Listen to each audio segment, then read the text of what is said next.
Bonjour et bienvenue sur les clés de la réno. Vous vous lancez dans la rénovation ? Alors vous êtes au bon endroit. Les clés de la réno, c'est le podcast qui vous accompagne tout au long de votre projet pour aménager et décorer la maison ou l'appartement qui vous correspond. Je suis Alison, aujourd'hui architecte d'intérieur et décoratrice.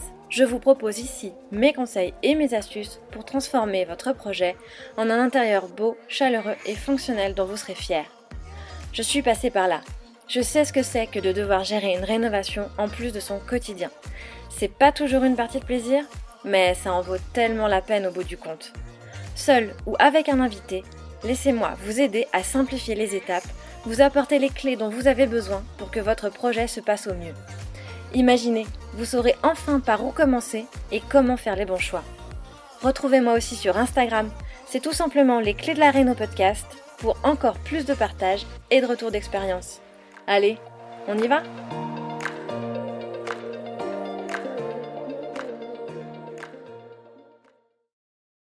Hello et bienvenue dans ce nouvel épisode de Les Clés de la Réno, le podcast. Aujourd'hui, on va parler d'un sujet pourtant si essentiel en 2024. Je suis même étonnée de ne pas avoir fait un épisode sur le sujet bien plus tôt.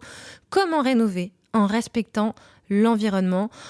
En tout cas, le plus possible et surtout sans se compliquer la vie, sans non plus te dire d'aller construire une maison en terre et être un ayatollah de l'éco-rénovation, même si c'est super, mais c'est clairement pas fait pour tout le monde. Alors on entend souvent dire que la rénovation écologique, c'est compliqué, c'est cher, ça coûte plus cher, c'est réservé aux experts, c'est un truc de bobo, et pourtant il existe plein de solutions, plein de petites astuces accessibles à tout le monde pour naturellement réduire l'impact de ta rénovation. C'est comme dans la vie, comme dans ton quotidien, comme dans n'importe quelle action que tu vas réaliser, il y a toujours des gestes, des petits gestes à réaliser pour faire en sorte que ton impact soit moins important. Et l'idée, c'est de te les partager ici. Donc l'objectif, c'est pas de faire une rénovation 100% parfaite parce qu'on sait bien que c'est difficile, mais c'est plutôt d'adopter les bons réflexes et de faire mieux à ton échelle. Donc effectivement, on va développer ici 4 grands axes. On va parler du choix de tes matériaux, on va parler de comment réduire l'impact énergétique de ton chantier, on va aussi parler du choix de tes équipements pour économiser l'énergie et l'eau, et on va enfin parler des bonnes pratiques pour aménager ton intérieur de façon plus durable. Donc on commence tout de suite avec la question des matériaux, comment effectivement aller choisir les bons matériaux et pourquoi c'est important. Parce qu'effectivement, le secteur du bâtiment, le secteur du BTP et donc de la rénovation est un des secteurs qui impacte le plus la planète et qui crée le plus de déchets. Donc la production de matériaux neufs, elle génère énormément de CO2 dans la fabrication, l'extraction des ressources, mais aussi dans le transport tout simplement. Il y a beaucoup de matériaux et d'éléments de construction qui sont utilisés donc dans les maisons et la rénovation qui peuvent être finalement réutilisés au lieu d'être jetés. Donc, la première chose à faire, c'est effectivement, selon moi, d'aller se tourner vers les matériaux de seconde main. On le dit souvent, mais il y a tellement de possibilités d'aller récupérer des matériaux d'occasion plutôt que d'aller chercher des matériaux neufs. On en trouve plein sur Le Bon Coin, ça regorge de petites annonces, mais il y a aussi effectivement les recycleries ou encore les plateformes de réemploi. Je pense notamment à Mineka Matériaux qui était pas très loin de mon ancienne maison qui est de mémoire à Villeurbanne. Il y a aussi la plateforme Cyclup qui permet d'aller faire une recherche par localisation et par typologie de matériaux. Bref, il existe tout un tas de plateformes. Il te suffit assez facilement d'aller faire une recherche internet et de taper réemploi matériaux près de ta localisation pour regarder ce qui se fait près de chez toi et effectivement aller voir si tu peux trouver des choses, des fins de stock, des fins de chantier à récupérer pour ton propre projet. C'est aussi récupérer des portes, des fenêtres, des radiateurs, des vieux radiateurs en fonte, des poutres en bois, des carrelages anciens, des taumettes, enfin tout ce qui va faire le charme de ta maison en allant intégrer des matériaux anciens. Ça, c'est vraiment un axe fort et on le voit de plus en plus dans tous les projets de réno et c'est vraiment super à la fois pour limiter l'impact de ta rénovation, mais aussi pour le charme fou que ça va intégrer dans ton ambiance, dans ton intérieur, parce qu'effectivement, il n'y a rien de mieux que des éléments qui auront déjà été patinés, qui auront du vécu et qui vont nous faire penser à une certaine ambiance, à une certaine maison de campagne, dans une certaine région, enfin, voilà, qui permet effectivement d'ancrer ta maison dans la région parce que c'est un matériau typique de là où tu rénoves. C'est vraiment des choix qui, à mon sens, sont hyper judicieux en termes écologiques, mais également en termes esthétiques, et ça, on aime. Et c'est aussi, effectivement, éventuellement, si tu as le temps, aller voir les chantiers qui sont en cours de démolition, parce que parfois, si tu arrives au bon moment, tu peux récupérer des choses formidables. Les artisans, ils sont là pour pour casser et les démolir et les évacuer à la déchetterie. Et toi, donc, si tu arrives au bon moment, tu peux récupérer des trésors. C'est aussi effectivement privilégier les matériaux naturels, biosourcés et locaux. Alors, on parle évidemment des matériaux d'isolation, hein, la laine de verre, la laine de chanvre, la ouate de cellulose, au lieu d'aller directement sur la laine de verre standard que les artisans ont tendance à préconiser sans trop se poser de questions, mais effectivement qu'ils ont quand même de plus en plus l'habitude d'aller installer donc les isolants naturels et biosourcés. C'est aussi sur la question des revêtements. Pourquoi pas revêtement de sol, donc on pense à un parquet massif plutôt qu'un revêtement contre-collé qui aura effectivement des résidus de colle avec des COV. Là non, l'idée c'est vraiment d'aller sur un parquet en bois massif issu de nos forêts françaises et géré durablement. Donc ça, comme on s'en assure, c'est avec les labels FSC, PEFC. C'est effectivement ce genre de label qu'il faut contrôler. C'est aussi aller chercher des peintures plus écologiques, peintures bio, peintures sans cove, donc les enduits aussi au plâtre, à la chaux ou à la terre crue qui vont nous permettre d'avoir des revêtements muraux plus sains et plus écologiques.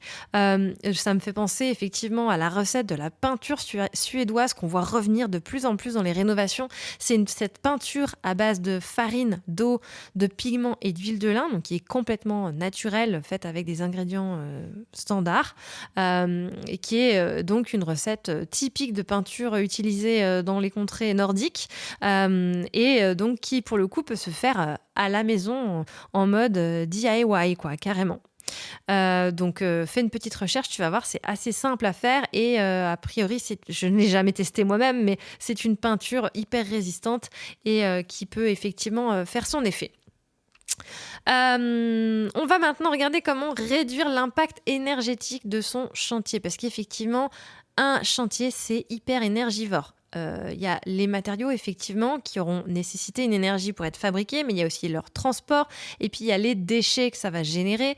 C'est aussi une bonne gestion une bonne gestion du chantier, j'entends, qui va permettre de réduire le gaspillage et de faire des économies.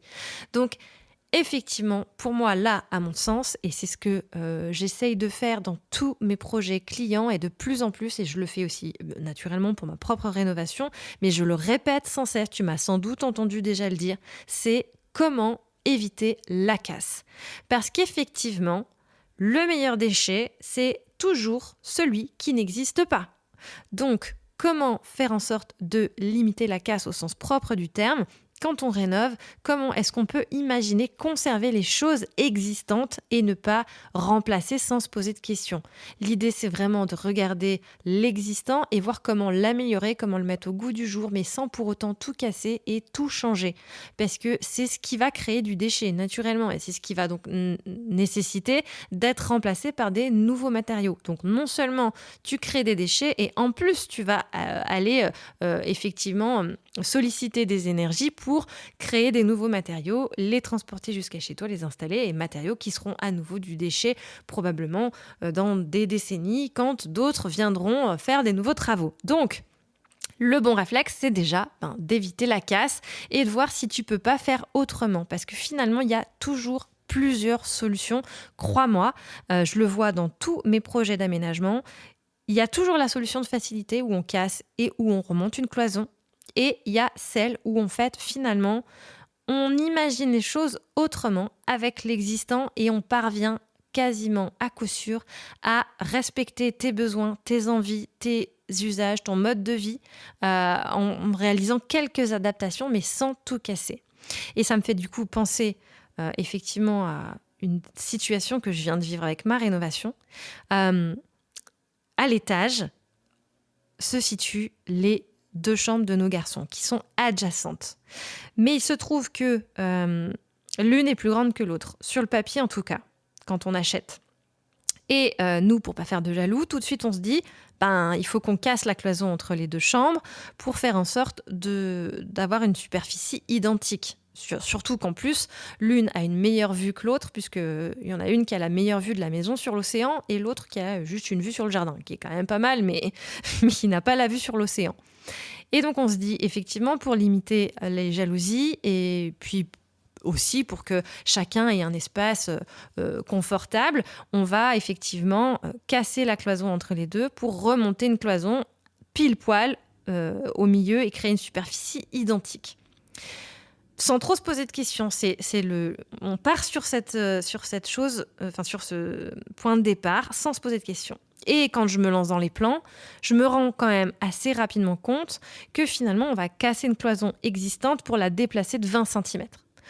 Puis j'y pense plus trop, on avance dans le chantier, on a d'autres chats à fouetter. Et le moment où il vient de se dire, ça y est, il faut casser la cloison, je me replonge dans les plans et je revois qu'effectivement, on va donc casser une cloison pour la remonter 20 cm plus loin. Et là, donc, mon bon réflexe, qui est d'éviter la casse pour éviter les déchets inutiles, parce qu'on peut toujours faire avec l'existant en adaptant autrement et probablement qu'il y a d'autres solutions, me revient donc en pleine face, en boomerang, et je me dis, il y a forcément une autre solution. Pourquoi est-ce qu'on va casser cette cloison pour en remonter une en placo ? Alors oui, effectivement, ça aurait été beaucoup plus simple, beaucoup plus rapide, probablement. Mais là, vu que cette cloison qui sépare la chambre de nos garçons, elle était constituée de 2 placards, l'un de part et d'autre, je finis par me dire, et si on retourne un des 2 placards pour que finalement il y ait 2 placards dans une chambre, si on peut dire, et 0 dans l'autre, en termes de superficie au sol, est-ce qu'on n'atteint pas cette équité ? Cette équitabilité entre les 2 chambres. Il se trouve que si, quasiment, pas autant que si on avait vraiment remonté la cloison, mais on est à vraiment un cheveu de superficie d'être à exactement la même chose. Et d'autant plus que finalement, je me dis, effectivement, c'est plus compliqué. Il va falloir que ceux qui m'aident sur le chantier aient envie de le faire, parce que c'est quand même des travaux qui sont plus contraignants. Mais ça va aussi apporter beaucoup plus de charme finalement, parce que tout de suite j'imagine que du côté où on aura 2 placards, en fait ce ne sera pas vraiment des placards, je vais en transformer un en bureau, une petite niche de bureau, et l'autre niche ça va être du rangement pour aller ranger effectivement tous les jouets, parce qu'on n'avait pas besoin de ces placards puisqu'on a des armoires pour ranger les vêtements des enfants. Et de l'autre côté, en fait, ça va créer un mur lisse, si on peut dire, au niveau des placards, mais aussi une niche au niveau dans la hauteur, comme ça existait déjà, et ça va maintenir cette niche en créant effectivement un peu de relief. Donc, au lieu d'avoir une cloison toute lisse, toute plate entre les 2 chambres, on va finalement avoir quelque chose de plus charmant, avec plus de relief, plus d'irrégularité, plus de contraintes aussi, mais quelque chose qui va vraiment créer de la personnalité dans les 2 espaces. Donc, c'est du tout bon à tous les niveaux, parce que finalement, on a moins cassé, on a réutilisé l'existant, on a juste retourné un placard et on a évité effectivement et les déchets et l'utilisation de matériaux neufs. Donc, c'était un exemple très pratique que je viens de vivre à l'instant, mais c'est pour te montrer qu'il y a toujours une façon d'imaginer les choses autrement pour faire avec l'existant et éviter la casse au maximum. Et c'est aussi, du coup, t'assurer de faire des économies sur ton budget, parce que si tu évites la casse, tu évites des travaux. Naturellement, tu vas éviter du démontage, mais aussi éviter du remontage, si on peut dire. Et donc, ça va tout simplement te faire des économies sur ton budget.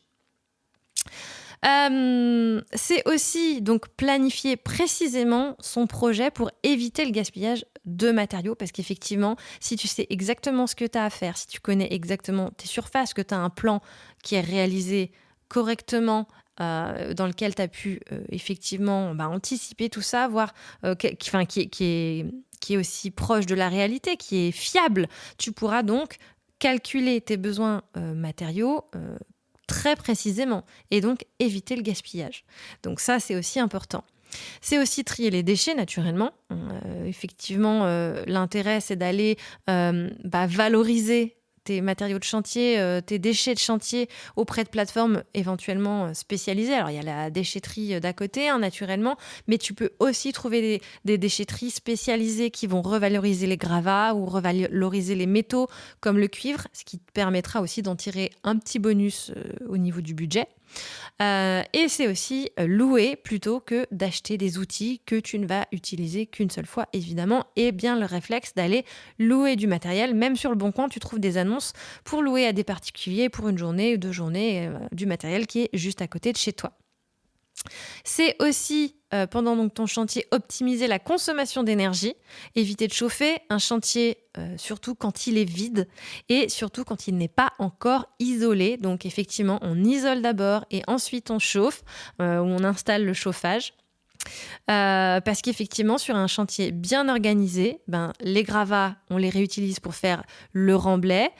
Si tu as une extension, une terrasse à faire, quelque chose comme ça peut être toujours intéressant pour créer le hérisson avant de couler ta dalle. L'eau de pluie est récupérée pour nettoyer les outils. Enfin voilà, il y a plein de solutions pour effectivement revaloriser et faire en sorte de limiter l'impact de ton chantier. C'est aussi choisir des équipements plus durables et plus économes. Pourquoi c'est important ? Alors, une maison qui est bien pensée, c'est effectivement moins de consommation d'énergie et d'eau au quotidien et donc de façon durable à long terme. Tu vas pouvoir faire des économies et avoir effectivement un meilleur confort avec un meilleur choix d'équipement. Donc, on a parlé du gaspillage de l'eau, donc c'est effectivement des solutions qui nous semblent parfois évidentes, comme installer un mitigeur thermostatique, installer des doubles chasses sur les toilettes et pourquoi pas un système de récupération des eaux de pluie. Mais c'est aussi, quand tu le peux, installer un chauffe-eau thermodynamique plutôt qu'un chauffe-eau standard et éventuellement, effectivement, privilégier un mode de chauffage écologique, poêle à bois, poêle à pellets, une chaudière biomasse ou encore une pompe à chaleur bien dimensionnée. Donc ça va aussi aller avec l'amélioration de la performance énergétique de ton logement. Effectivement, priorité, on cesse de le dire, à l'isolation, surtout quand ta maison c'est une passoire thermique, mais tout ça en respectant les contraintes de ton bâti, parce qu'effectivement on n'isole pas une maison en parpaing comme on isole une maison en pierre, c'est très important d'en avoir conscience. La méthodologie à mettre en œuvre, à la fois en termes d'isolation et de ventilation, n'est pas la même. Et surtout aussi, l'isolation, c'est bien, mais il ne faut pas non plus surisoler pour ne pas gaspiller les ressources. À un moment, c'est pareil, il faut trouver l'équilibre. Il faut donc isoler pour atteindre les coefficients de résistance thermique qui sont dus. Donc, effectivement, le R6 en toiture, le 3,5 sur les murs. Mais aussi, éventuellement, selon le contexte régional. Et ça, c'est là où la loi est parfois un peu mal faite, c'est qu'effectivement, selon la région que tu habites, tu es confronté à un climat différent. Ce serait logique de ne pas isoler de la même façon dans le sud-est de la France, au bord de la Méditerranée, plutôt qu'en Normandie ou en Alsace ou effectivement ici en Loire-Atlantique. On a des climats différents et on a donc des contraintes d'isolation qui ne sont pas les mêmes en principe. C'est aussi changer les fenêtres quand c'est nécessaire, évidemment. Un double vitrage performant, c'est normal et c'est le réflexe, ça on l'a quand même bien intégré. Et donc privilégier un mode de chauffage écologique, on en a déjà parlé. Et enfin, une fois qu'on a fait les travaux, qu'on a imaginé comment réintégrer des matériaux, mettre en place effectivement des équipements plus respectueux de l'environnement, on va aménager son intérieur de façon plus responsable. Parce qu'effectivement, si tu rénoves, à un moment, tu vas déménager et souvent, tes meubles, ils sont souvent mal dimensionnés puisqu'ils étaient dimensionnés pour ton ancien intérieur. Ce qui va t'imposer des changements. Donc là aussi, je t'invite à vraiment réfléchir à comment tu vas te meubler, comment tu vas créer ton intérieur, comment tu vas penser tes nouveaux achats et ta consommation. J'invite souvent, très souvent, à chaque fois, à penser intemporel, à penser en dehors des tendances, à aller rechercher quel est ton style personnel, ta vision pour cette maison, pour faire en sorte d'aller vraiment trouver l'ambiance qui te correspond, l'atmosphère que tu as envie de créer pour cette maison, mais surtout pour que ça dure dans le temps et que tu ne t'en lasses pas au bout de quelques années. Donc l'idée, c'est vraiment d'aller chercher tout ça au fond de toi avant d'aller acheter des nouveaux meubles et rien que réfléchir à tout ça avant d'amorcer les changements. Donc effectivement, une fois que tu as pu identifier ce qui te correspond vraiment à la fois en termes d'ambiance, donc de couleurs, de matériaux, et donc comment tu vas l'impacter en termes d'ameublement, de luminaires, etc. Là aussi, pourquoi pas donner une seconde vie déjà aux meubles dont tu vas te débarrasser pour aller chiner des nouveaux meubles, donc aller chercher des meubles d'occasion tout simplement, plutôt que d'avoir directement le réflexe du géant suédois parce que tu dois absolument trouver une nouvelle table là maintenant tout de suite. Non, prends le temps de bien réfléchir, de peser effectivement le pour et le contre et de voir ce qui te correspond vraiment, ce qui est un meuble pour toi intemporel et dont tu ne vas pas te lasser au bout de plusieurs années, voire plusieurs décennies. Ça, ce serait vraiment chouette. Et favoriser aussi donc les matériaux naturels et sains. Tout comme dans les matériaux utilisés pour ta rénovation, ça vaut aussi pour les matériaux utilisés dans ton ameublement. Les meubles en bois massif sont toujours mieux que les meubles en aggloméré qui utilisent des colles toxiques et dont les composés organiques volatiles vont mettre des jours, des semaines, des années avant de disparaître. Mais attention, bois massif, attention au greenwashing. J'attire ton attention là-dessus. Le greenwashing de la grande distribution. Il y a effectivement des grandes enseignes que je nommerai pas, qui inventent des labels, leurs propres labels pour mettre en avant leur propre éco-responsabilité. Mais fais très attention parce que naturellement, un meuble en teck, il n'est pas écologique. Le teck, a priori, ça pousse très très très très loin d'ici, dans des contrées fort fort lointaines, comme on dit. Donc, privilégie plutôt les meubles en bois massif d'origine locale. Pour ça, effectivement, je ne pourrais que te recommander aussi, pourquoi pas, d'aller acheter des meubles faits par des artisans locaux ou par des petites marques de fabrication de meubles qui sont vraiment loin d'être dans la grande distribution.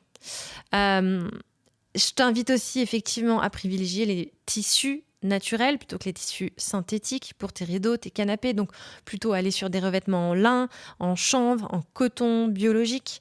Et comme je disais, donc privilégier le fait main et le local, acheter des meubles faits par des artisans, fabriquer éventuellement tes propres meubles à partir de matériaux de récupération.